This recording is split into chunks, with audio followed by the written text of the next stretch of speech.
Bismillahirrahmanirrahim.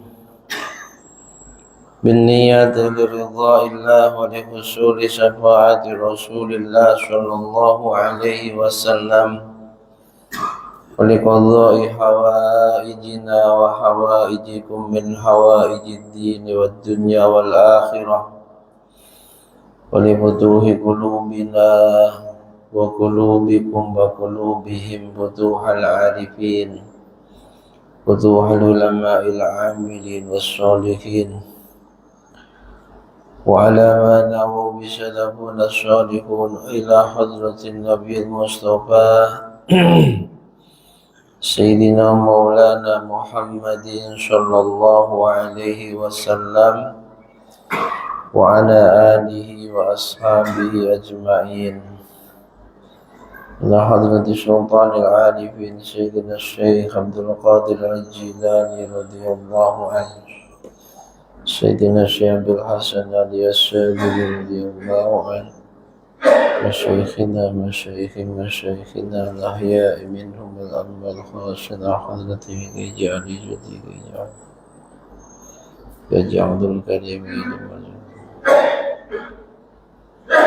مؤلف الكتب الذي تعلمناها وعلمناها سيدنا الإمام محمد بن إدريس الشافعي وسيد شيخ تاج الدين بن عطاء السكندري إلى حضرة شيخي الشيخ أبو العباس المرسي رحمهم الله وأجركم الله. الفاتحة. أعوذ بالله من الشيطان الرجيم. بسم الله الرحمن الرحيم.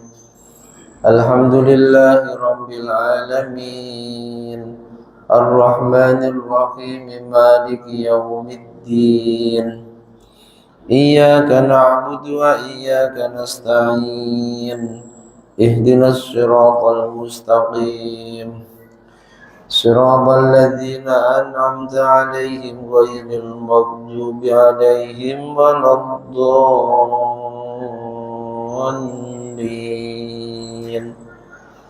رب اغفر لي ولوالدي وللمؤمنين آمين. الحمد لله الذي بنعمته تتم الصالحات وبفضله وبتوفيقه تتنزل الخيرات والبركات والصلاة والسلام على سيدنا ومولانا محمد صلى الله عليه وسلم سيد السادات وخير البريات وعلى آله وأصحابه الأمجاد. سبحانك لا علم لنا إلا ما علمتنا إنك أنت العليم الحكيم. رب اشرح لي صدري ويسر لي أمري واحلل عقدة من لساني يفقه قولي آمين. أما بعد. Yang kami hormati, kami muliakan segenap jajaran pengurus dan Dewan Kemakmuran Masjid An-Nahdhah Perumahan Tiban Koperasi. Yang juga sangat kami hormati, kami muliakan bapak-bapak, ibu-ibu, hadirin wal hadirat jamaah sholat maghrib Masjid An-Nahdhah, kaum muslimin muslimat, mukminin mukminat rahimana wa rahimakumullah wa as'adakumullah. Alhamdulillah wa syukru ala ni'amillah. Mari tiada penabusan senantiasa kita panjatkan kehadirat Allah Subhanahu wa ta'ala yang kembali di malam hari ini kita dimampukan menjaga keistiqomahan kita melaksanakan sholat fardu maghrib secara berjamaah dan dilanjutkan dengan duduk di majelis ilmu setelah sholat fardu berjamaah. Semoga Allah benar-benar meridhoi majelis kita ini dengan segala kekurangannya, menjadi majelis yang istiqomah, yang benar-benar membawa barokah, membawa manfaat, juga membawa maslahah baik untuk agama kita, dunia maupun akhirat kita. Amin, amin Allahumma. Sholawat salam semoga senantiasa tercurah limpahkan keharibaan beliau junjungan alam, sang pembawa pelita Islam, Nabi Agung Muhammad sallallahu alaihi wasallam, biqaulina Allahumma salli wa sallim ala sayyidina Muhammad wa ala ali sayyidina Muhammad. Mudah-mudahan kita semua benar-benar diakui oleh Rasulullah sebagai umatnya yang kelak di hari kiamah mendapatkan syafaatnya. Amin, amin Allahumma amin. Bapak Ibu jamaah semuanya yang dirahmati Allah, mari kita lanjutkan kajian rutin kita, Kitab Al-Hikam. Malam hari ini kalam beliau Syekh Tajuddin bin Athail As-Sakandari, nasihat beliau ketika kita mendapatkan bala dan ujian dari Allah Subhanahu wa taala. Bismillahirrahmanirrahim. Qala al-muallif rahimahullahu taala wa nafa'ana bihi wa bi ulumihi wa bi asrarihi wa bi anwarihi fid dharain amin. Beliau Syekh Tajuddin bin Athail As-Sakandari berkalam, liyukhaffifa alamal bala'i alaika ilmuka bi annahu subhanahu wa ta'ala huwa al-mubli laka falladhi wajahatka minhul aqdar huwa alladhi awwadaka husnal ikhtiyar, yang artinya liyukhaffifa alamal bala alaika ilmuk, seharusnya ketika Allah menimpakan bala padamu, kamu harus merasa ringan. Umumnya kita ini ketika diuji oleh Allah, Allah kasih bala, Allah kasih cobaan, umumnya ya kita ini merasa berat, betul ya, maunya ini pokoknya nggak ada bala. Seharusnya orang yang ketika diuji oleh Allah dengan berbagai macam bala, cobaan dan ujian itu harus merasa ringan. Mengapa? Bi annahu subhanahu wa ta'ala huwa al-mubli laka, karena tentunya kamu yang mengaku beriman kepada Allah tahu bahwa yang mendatangkan bala,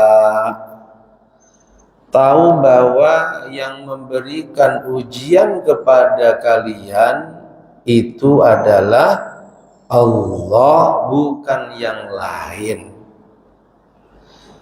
Falladhi wajahatka minhul aqdar, Allah yang menimpakan bala, cobaan, ujian kepadamu dan itu merupakan takdir untukmu, huwa alladzi awwadaka husnal ikhtiyar, juga dialah Allah yang punya kebiasaan memberikan kebaikan-kebaikan kepadamu, memberikan sesuatu yang telah Dia pilih untukmu, dan itu merupakan sesuatu yang terbaik untukmu. Orang yang beriman pasti bukan hanya mengimani Allah ini zat yang terus memberikan keburukan padanya, tapi dia pun mengimani bahwa Allah juga zat yang banyak memberikan kebaikan kepadanya. Bahkan andai di prosentase antara kebaikan demi kebaikan yang Allah berikan padanya dibanding dengan keburukan-keburukan, sangat tidak imbang. Masih sangat jauh lebih banyak kebaikan yang Allah berikan dibanding dengan keburukan. Nah, ini harus tertanam dalam hati. Sehingga apa? Ketika Allah memberikan bala, ya santai saja. Tidak kok seolah-olah selama hidup kita ini hanya keburukan, hanya sakit, hanya sempit rizki. Kan begitu. Ketika kita ini dikasih ujian oleh Allah, apapun bentuknya itu seolah-olah selama hidup kita itu hanya ujian saja.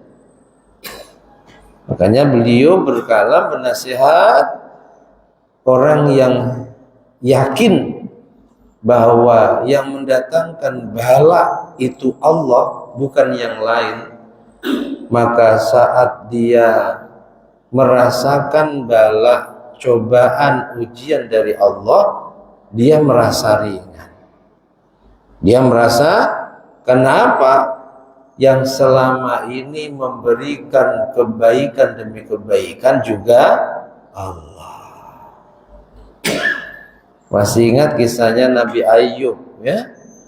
Nabi Ayub itu sebelum Allah kasih ujian yang luar biasa dan sabar, sampai dalam Al-Quran ada beberapa ayat menjelaskan tentang kesabarannya Nabi Ayub.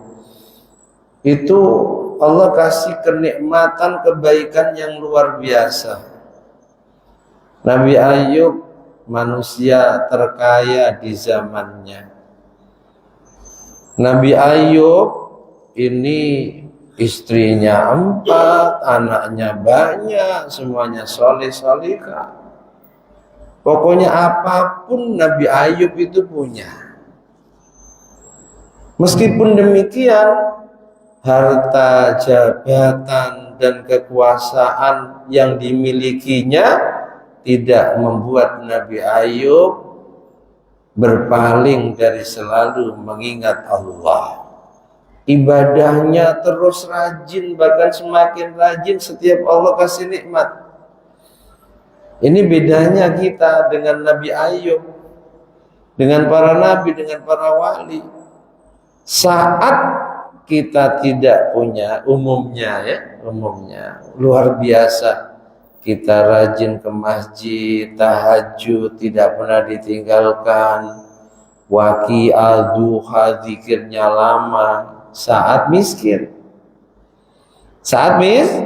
tapi ketika Allah rubah kondisi kita menjadi cukup bahkan berlebih, kebaikan-kebaikan yang biasa kita lakukan kita tinggalkan. Makanya karena begitu solehnya Nabi Ayub sampai menjadi perbincangan tiap hari di langit. Para malaikat muji Ayub. Setan gak terima ada Nabi Ayub dipuji seperti itu. Sehingga setan berkata, ya Rabb, ya pantas Ayub rajin ibadahnya. Wong apapun dia punya kok. Coba andai Ayub gak punya apa-apa, gak mungkin serajin itu ibadahnya. Singkat cerita, Allah jawab, wahai iblis, wahai setan, aku lebih tahu tentang Ayub daripada dirimu. Lalu Allah memberikan kekuasaan kepada setan iblis untuk menggodanya. Digoda habis-habisan saat sholat, rukonya mungkin kalau di Batam dibakar, mobilnya dibakar, semua asetnya dibakar. Lalu iblis datang, ayo, rukomu terbakar, mobilmu terbakar. Hanya jawab, semua itu titipan Allah. Kalau Allah sudah mengambil, ya sudah, lanjut sholatnya. Sampai akhirnya anaknya semuanya dibunuh. Dikasih kabar beliau saat itu sedang sholat, ayo anakmu mati. Ya biarkan saja, anak titipan Allah. Kalau Allah ngambil, ya sudah, lanjut sholat. Sampai singkat cerita, saat sholat ditiup dari belakang, akhirnya sakit dan belasan tahun. Sakit yang dalam kisah-kisah Israiliyat ini sampai dikucilkan oleh warga karena penyakitnya menular. 4 istri, 3 minta cerai, 1 yang setia, Dewi Rahmah. Ketika sudah belasan tahun sakit dan istrinya nggak pernah mendengar Nabi Ayub mengeluh, apalagi meminta kepada Allah agar disembuhkan penyakitnya, agar dihilangkan ujian dan cobaannya. Akhirnya Dewi Rahmah, wajar seorang wanita, jumpai Nabi Ayub dan berkata kepada suaminya, wahai suamiku, engkau seorang nabi, engkau seorang rasul. Mintalah kepada Allah agar Allah sembuhkan penyakitmu, Allah hilangkan ujian dan cobaan ini. Marah. Belum ada hikam waktu itu ya. Tapi nasihat hikam ini sudah diamalkan. Marah, ditanya istrinya, Rahma, berapa tahun Allah kasih ujian kepada kita? Harta kita habis, anak-anak kita mati, Allah kasih sakit. Coba hitung berapa tahun. Sekian belas tahun. Ada riwayat 13 tahun, ada riwayat 16 tahun. Lalu coba hitung sebelum Allah kasih sakit padaku, Allah hilangkan semua aset kekayaanku, anak-anakku, berapa puluh tahun Allah kasih kebaikan padaku. Malu wahai Rahmah. Kalau baru diuji oleh Allah sekian belas tahun saja, seolah-olah Allah tidak pernah memberikan kebaikan padaku. Malu.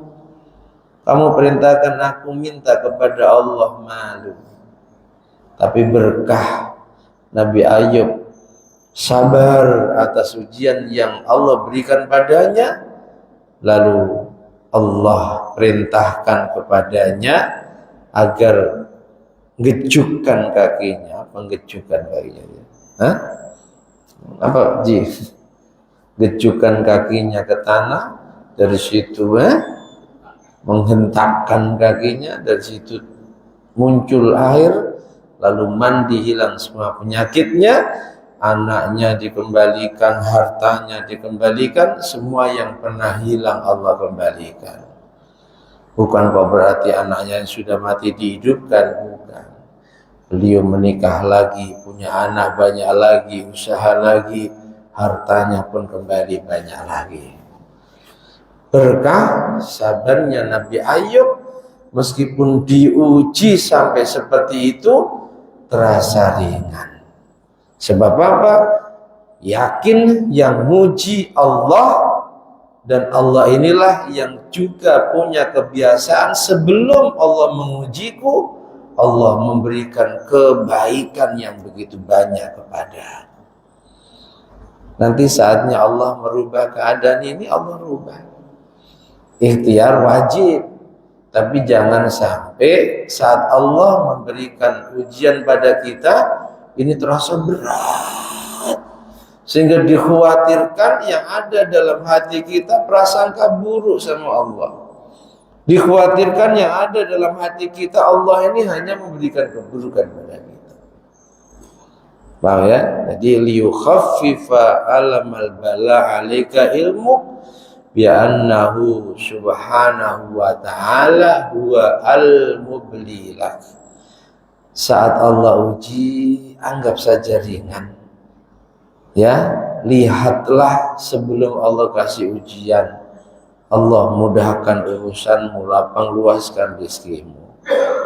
Karena kalau sampai itu kamu rasakan berat, dikhawatirkan akhirnya kamu berprasangka buruk sama Allah dan seterusnya. Nauzubillahi min. Idza 'alimal abdu anna Allah ta'ala rahim. Ketika hamba tahu, yakin bahwa Allah Maha Penyayang, wa nadhirun ilaihi, Allah selalu melihatnya 24 jam, Allah tahu keadaannya.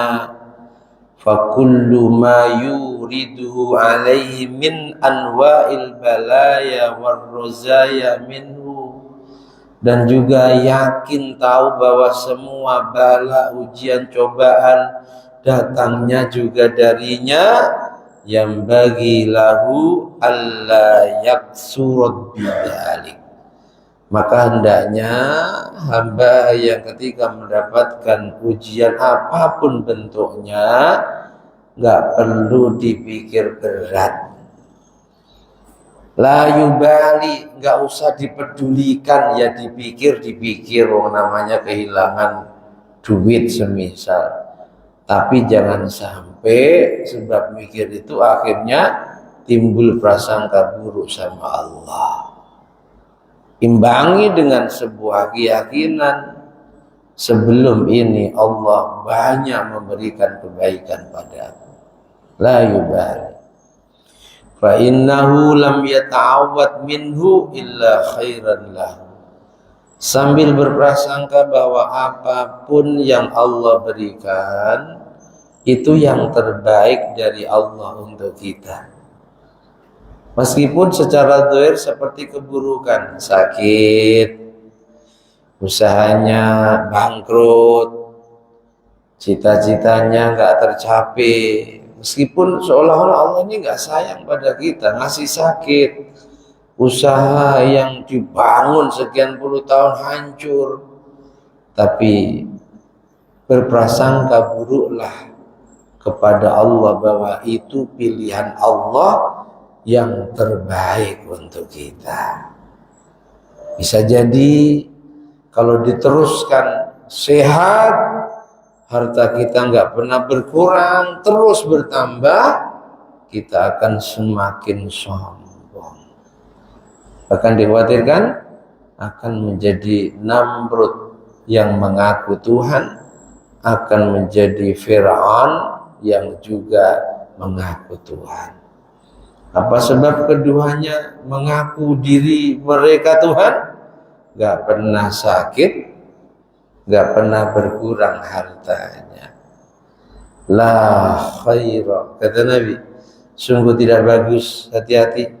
Yang hidupnya selalu sehat, hartanya terus bertambah, jabatan kekuasaannya semakin meningkat, hati-hati, hati-hati. La khair, itu enggak bagus. Itu enggak bagus. La khaira fi malin la yunqas wa fi jasadin la yusqam. Enggak bagus orang punya harta enggak pernah kurang,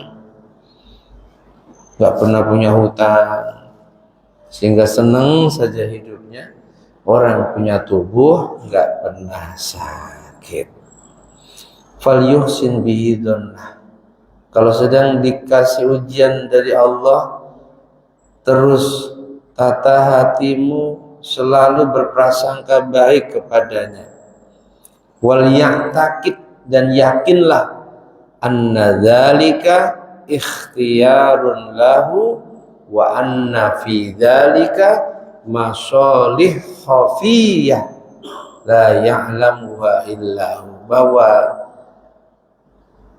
di balik ujian dan cobaan yang Allah berikan itu ada kebaikan-kebaikan yang sangat samar, yang sangat lembut, yang sangat rahasia, yang tidak ada yang tahu kecuali hanya Dia Allah yang mendatangkan ujian dan cobaan tersebut. Sanggup kira-kira? Mudah-mudahan dimampukan oleh Allah. Amin Allahumma. Selalu berhusnudzon bahwa di balik semua ujian ini ada kebaikan yang Allah berikan pada kita.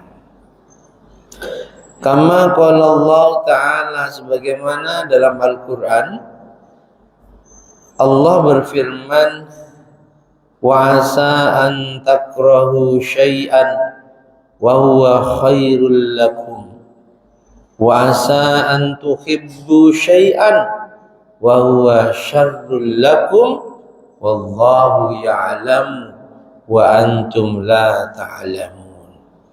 Wa asa an takrahu syai'an, bisa jadi perkara yang kamu benci, khairul lakum, itu adalah perkara yang baik untukmu, apapun itu, apapun. Wa asa an tuhibbu syai'an, dan bisa jadi perkara yang kamu senangi, selalu sehat, jabatan terus meningkat, harta terus bertambah, bisa jadi perkara yang kamu senangi. Wa huwa syarrul lakum, itu adalah perkara yang buruk untukmu. Bisa jadi perkara yang kita anggap baik, ternyata menurut Allah itu buruk buat kita. Sebaliknya, perkara yang dalam pandangan mata kita buruk, ternyata menurut Allah itu baik bagi kita. Wallahu ya'lam wa antum la ta'lamun, dan Allah Maha mengetahui sementara kalian banyak tidak mengetahui. Sementara kalian banyak tidak mengetahui. Qala Abu Talib Al-Makki, Syekh Abu Talib Al-Makki memberikan tambahan penjelasan tentang ayat ini. Fal abdu, hamba kita nih, yakrahu al-ilah, umumnya itu enggak senang sama al-ilah. Apa al-ilah? Kepayahan, hidup miskin. Ya, ada yang senang hidup miskin? Enggak ada, pasti enggak ada. Ya, enggak ada. Tapi doanya Nabi, Allahumma ahyini miskinan wa amitni miskinan wahsyurni fi zumratil masakin.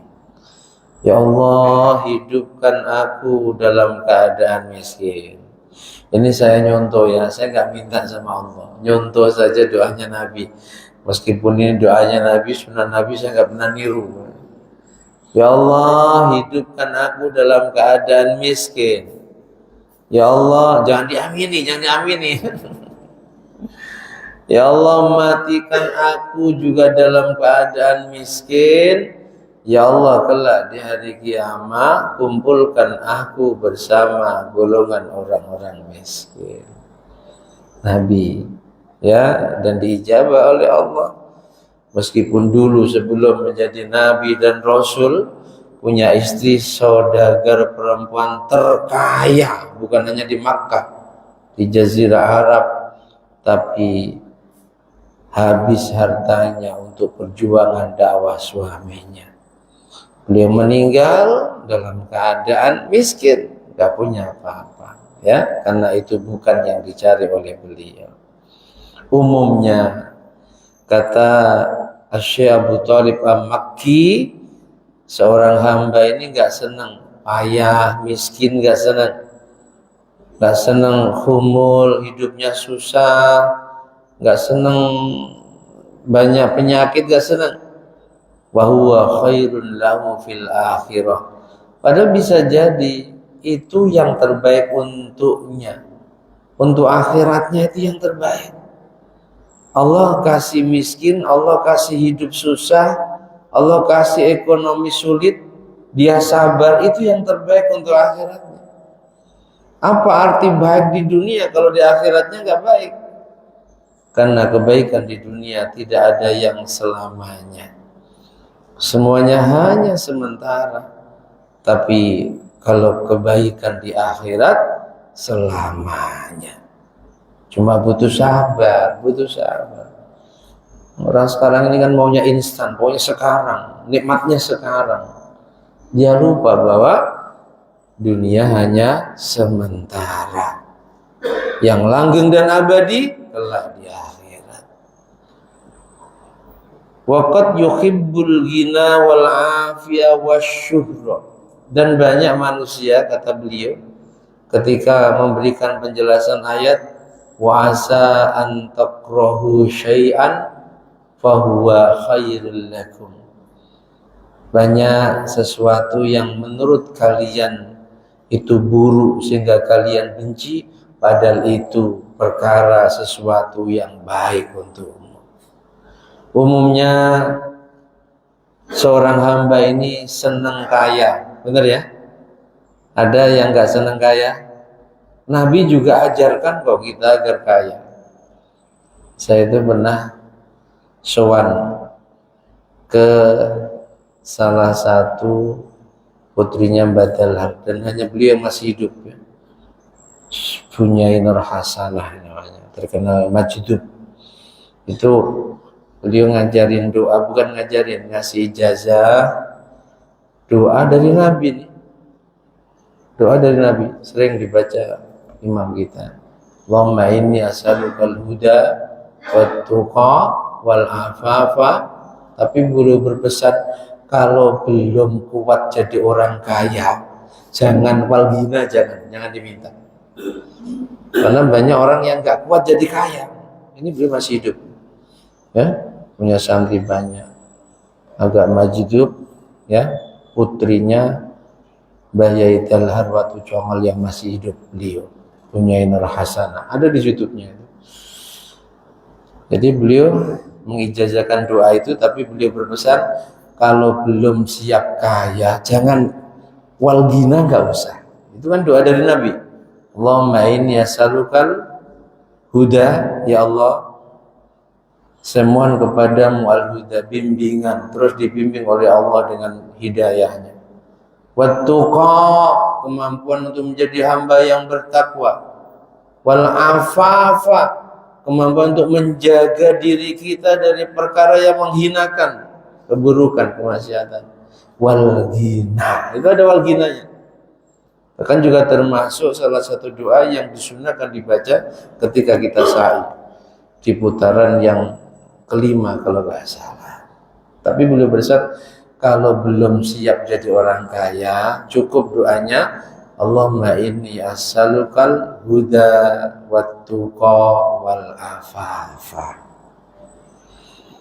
Artinya apa? Bukan kok kita dilarang minta wal ghina, kaya. Dikhawatirkan kalau kita belum siap jadi orang kaya, kekayaan itu membuat kita sombong. Kekayaan itu membuat kita semakin jauh dari Allah. Kekayaan itu membuat kita lupa bahwa yang memberikan kaya Allah. Ya, kita diajari Nabi juga minta kaya, kecukupan. Allahumma inni as'alukal huda wat tuqa wal afafa wal ghina. Itu sahih riwayatnya.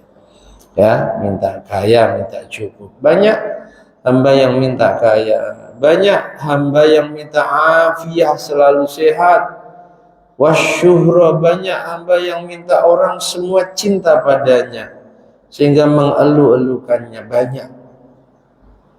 Wa huwa syarrun lahu indallah wa aswa'u akibah. Padahal bisa jadi kaya, selalu sehat, terkenal, semua orang sayang padanya di dunia, bisa jadi itu menurut Allah buruk untuknya dan buruk untuk akhiratnya.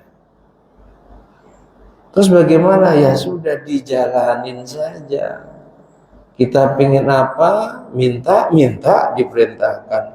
Tapi jangan maksa Allah. Apa yang kita minta harus diturun. Minta saja. Yakin bahwa permintaan kita dikabul oleh Allah. Tapi sekali lagi, kembali pada kalam-kalam beliau sebelumnya, masalah kapan permintaan kita dikabul dan masalah dalam bentuk apa permintaan kita dikabul, kita nggak boleh intervensi. Pokoknya minta kaya, minta.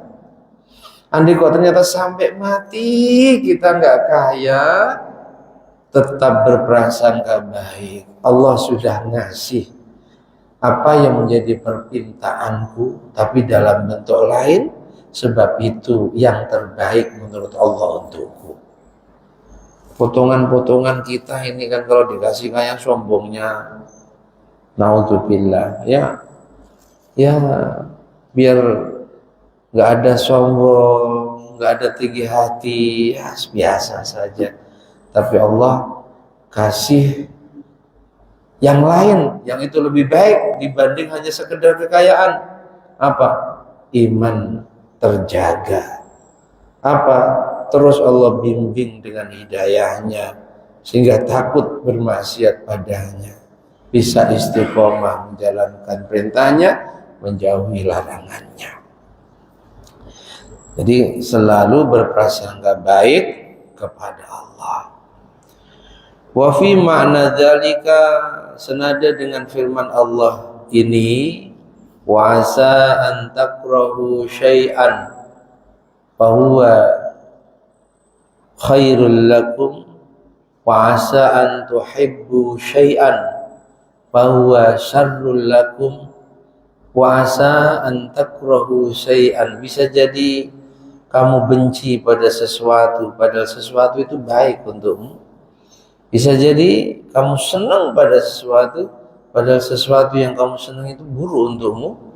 Ini senada dengan ayat yang lain, wa asbaghu alaikum ni'amahu zahiratan wa batinah.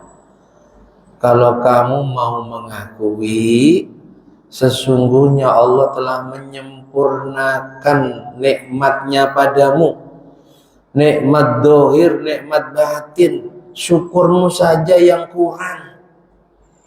Syukurmu itu tingkatkan. Dah, sekali lagi, minta bukan dilarang, silakan. Andai kita minta kalau ternyata enggak sesuai harapan, ya sudah, mungkin itu yang terbaik dari Allah untuk kita. Berkhusnudan pada zahiratun al-awafi wa batinatun al-balaya. Nikmat zahir yang Allah katakan, Allah telah menyempurnakan nikmat zahirnya kesehatan. Kita enggak selamanya sakit. Sesekali sakit perlu, ya enggak sombong, ya. Kalau kuat terus ya terus, nantangin siapapun. Ya sesekali mencret. Makanya kita ulangi lagi ya. Andai Fir'aun Namrud pernah mencret sekali saja, dia nggak mungkin ngaku jadi Tuhan. Ya nggak pernah. Sehingga wajar. Sementara arti nikmat batin di sini adalah berbagai macam cobaan dan ujian dari Allah. Kita sabar, itu nikmat yang sempurna dari Allah. Karena sebab kesabaran itulah yang akan memuliakan kita kelak di akhirat, dan kebaikan serta kemuliaan di akhirat itu yang langgeng dan abadi dibanding dengan kebaikan di dunia yang sementara dan akan binasa serta rusak. Idza kullu ma yusibul mu'min fa huwa ni'mah kainan ma kana falahul hamd. Maka sebaiknya bagi orang yang beriman, ngaku iman pada Allah, diberi apapun oleh Allah, syukuri. Entah itu kebaikan maupun keburukan. Bahkan jika mampu, ketika Allah kasih keburukan, ujian, cobaan, bukan hanya sabar, tapi syukur. Falahul hamdu, yang terbaik memuji Allah atas nikmat-nikmat yang diberikannya. Nabi Musa ketika sudah berada di pinggir Laut Merah saat dikejar oleh Fir'aun dan bala tentaranya, secara logika mati Nabi Musa dan kaumnya. Maju tenggelam di laut, mundur kena senjatanya Fir'aun dan bala tentaranya. Maju tatu, mundur ajur. Sebagian kaumnya sudah mulai teriak-teriak, wahai Nabi Musa, mintalah pada Tuhanmu agar kita diselamatkan. Secara logika gak mungkin selamat. Kondisi sudah sangat darurat. Mengeluhkan Nabi Musa kepada Allah? Tidak. Malah beliau berdoa yang doanya diabadikan oleh Rasulullah dalam hadisnya, dan kita dianjurkan membacanya saat kita sedang diuji, sedang diberikan cobaan oleh Allah. Apa doanya? Allahumma lakal hamdu. Malah muji. Kondisi Fir'aun semakin dekat dengan bala tentaranya, sementara depannya Laut Merah. Ini bukan kok ya Allah minta begini begitu bukan, malah muji Allah. Lakal hamdu wa ilaikal mustaka wa antal musta'an wa la hawla wa la quwwata illa billahil aliyyil azim. Taisa ternyata ya. Jadi itu nanti itu doanya Nabi Musa ya. Nanti kita jelaskan pada pertemuan berikutnya. Wallahu a'lam bishawab. Subhanakallahumma bihamdika asyhadu an la ilaha illa anta astaghfiruka wa atubu ilaik. Ada Quran dan Nabi-Nya mohon maaf. Wal afu minkum. Assalamualaikum warahmatullahi wabarakatuh. Sallallahu Nabi Muhammad.